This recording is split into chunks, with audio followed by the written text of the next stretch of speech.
नमस्कार दोस्तों, आज मैं लेकर आई हूँ पौष मास के कृष्ण पक्ष के सफलता एकादशी व्रत कथा।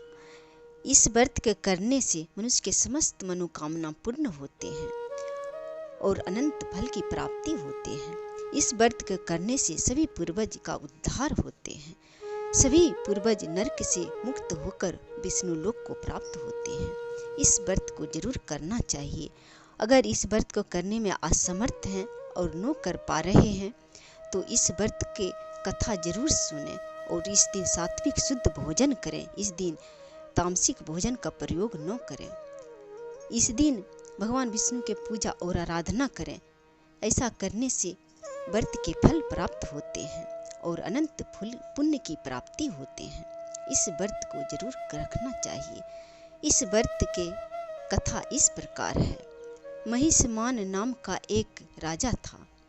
उनका पुत्र लुम्पक बुरे कर्मों में हमेशा लगा रहता था और अनेक प्रकार के बुरे कर्म किए थे, जिसे परेशान होकर राजा ने उसे अपने नगर से निकाल दिया था, अपने राज्य से निकाल दिया था।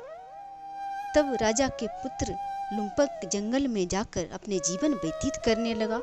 पुष माह के कृष्ण पक्ष की 10वीं की रात बहुत ठंड थी, जिसके वजह से उसे रात में नींद नहीं आई और उसने बुरे कर्मों को याद कर कर रोने लगा।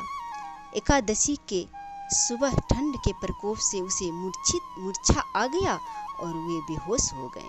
जब होश में आया तो उसने जंगल में से फल एकत्रित किए और शाम को वह फिर अपने कर्मों को याद कर कर पछताने लगा। एकादशी के पूरी रात उसने भगवान से क्षमा याचना और भगवान विष्णु से प्रार्थना करते हुए बिताए, जिसे भगवान विष्णु प्रसन्न होकर उसे आशीर्वाद दिया, जिसे उसने बुरे कर्मों को त्याग कर अपने नगर को लौट आए और राजा ने प्रसन्न होकर उसे अपने पूरे राज्य उसे लुम्पक को सौंप दिया। लुम्पक ने पूरे राज्य को धर्मपूर्वक पालन और पोषण करने लगा। सभी प्रजा सुखी थे और राजा पूजा जप तप हवन यज्ञ करने लगा और भगवान विष्णु के बड़ा ही श्रद्धा और प्रेम से पूजा करने लगा।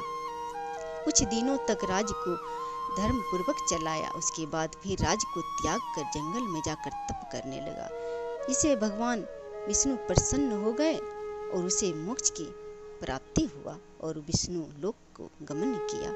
यह व्रत था पुष माह के कृष्ण पक्ष के सफलता एकादशी का।